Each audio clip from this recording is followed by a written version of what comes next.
Buni akkasitti rabbi sarbise. Gadal gibaa. Sayidoon jechuudha ka. Bar dhiiraa gurbaan sun jechuudha. Intalli immoo innaanillah. Intalli immoo adda jechuudha. Intala akkana barbaree beeytanii bunii jechuun barbareedha. Baguma salphatte. Baguma si salphise. Dubartiin akkamitti dhiira manaa baaftee ofii galti ofii mana keessa teetti. Eenyu kiraa kafalaa jira. Eenyu manatti meeshaa bitaa jira. Isiidha. Isa manatti yaada oshee mana naa baasi ana na galchi. Sitti xiqqeesse dhugaa rabbi. Akkuma jedhe odoo sitti deebisee yoo bar ummanni kun hunda akkatti harkadha. Ashama harka fuunee jirtu akkam nagaa keessanii fayyaa keessanii ani illee nagaa kooti har'amma waa'ee bunii bum jedhaa dhufe.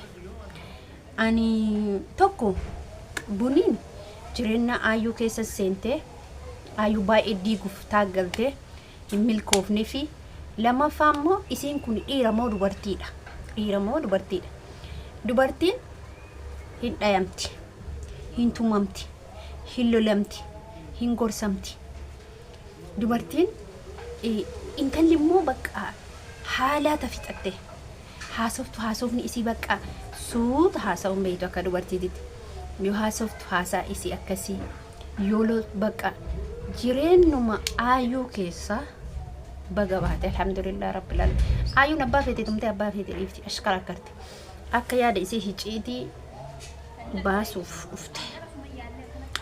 Akka yaada isii odoo Sayidoon irratti rakkabee waa hundaa odeessu dhufte. Bar dhiira durumaayyuu jechuudha. Ijoolleen hedduun oonsheen hedduu arrabsaa turan oonsheen amma kun dhiira amma maalii waa hedduu koomantii isaanii jala deemtan yeroo dubbiftan. Akkatti salphata bar ilma namaa akkatti dhiira akka Sayidoo rabbi nuu haa baay'isu maaliif hoo jettanii hin bulcha dubartii dhibbaa hin bulcha takkitti miti.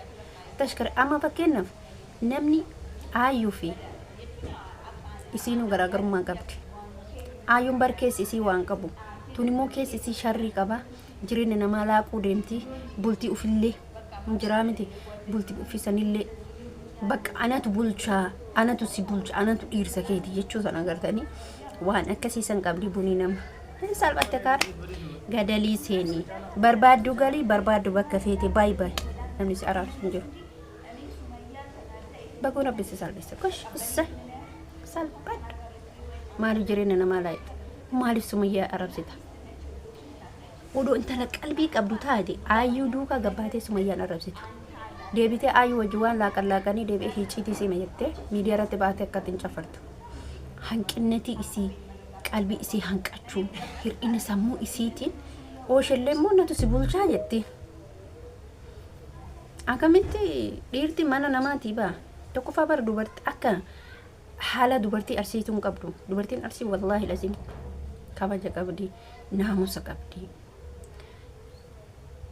Waa tokko isiin immoo waa tokko waa'ee dubartii arsii jedhamu sana haala takka qabdu adaba takka hin beektu. Kanaaf balbala alaa qaqqaamaa jira see balbala alaa galaalaa jira bal eeyitu balbalaatti. Akkas isinii jechuu barbaada. Tokkoffaa haala dubartii keessa arsii keessaa yoo abbaan manaa isii tume tokko haala dubartii arsii keessaa gabbaatee ollaatti himattu. Fiidee dubartii seera beektu beeka dubartii sirna arsii beektu fiidee warratti sokkitu. Akkam gootiree dubartiin arsii yoo inni tumellee yoo inni loleenillee ilaa ilmoo isii afaan isii ukkaamsatee yoo inni tume jechuudha. Afaan ukkaamsatee jalatti yoo itti jabaatte dubbiin kun yoo itti ulfaate akkam gooti kaatee warri isii dhayxee falalaalanii fi araarsanii ittiin deebiin jedhanii kursanii akkasitti ka'anii deebisan. Isheen immoo jechuudha intalli immoo jechuudha buniin immoo waa'ee masaniitu saaxaraan beekanii miti dhala saakkaa jedhamtu beekani saakkadha dubartii akkasiisan haasoftu adaban qabdu dubbattu suutan dubbattu iyyite kullu asi akka bakke marte dhagawti sinigalee garuu rabbiin naman xiqqeessin rabbiin naman salphisin balbala salphinaa rabbi naman dhaabin. Qalbiin tii ala na jirti isin inaasaa malee qalbiin tii ala na jirti. Kanaaf rabbiin nama akkisii kanatti salphate wallaahi hin salphatti alaa galti. Abbaa manaa kiyya manaa baasi ana tuttuun gala isin dhiiraatti galti abbaan manaa isii sun immoo jalaa gabbaa situ fuudhe ka gaafas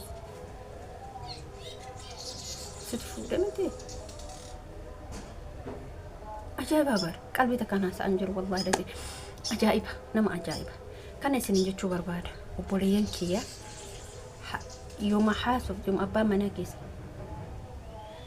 manaa keessan isin tuma yoo abbaan manaa keessan isin lolate yoo isin gorfate gorsa fudhachuu yoo situmate tumaa isaa dhoyfachuu qabachuu jechuudha tumaa isaa san maaliif abbaa manaa keetitti si haa tumatu si haa gorfatu si haa lolatu indi'uun isin dhiira dhabdee bara dhiiri isii nyafaree isii bulchuu dhabdee dhiira gadi akkatti qabee isii bulchuu dhabdee bakka kaandaraa keessa deemtee haa bultu erga kabajaadhaan manatti deebi'uu diddee bakka maal taatire bakka ala keessa deemtee haa bultu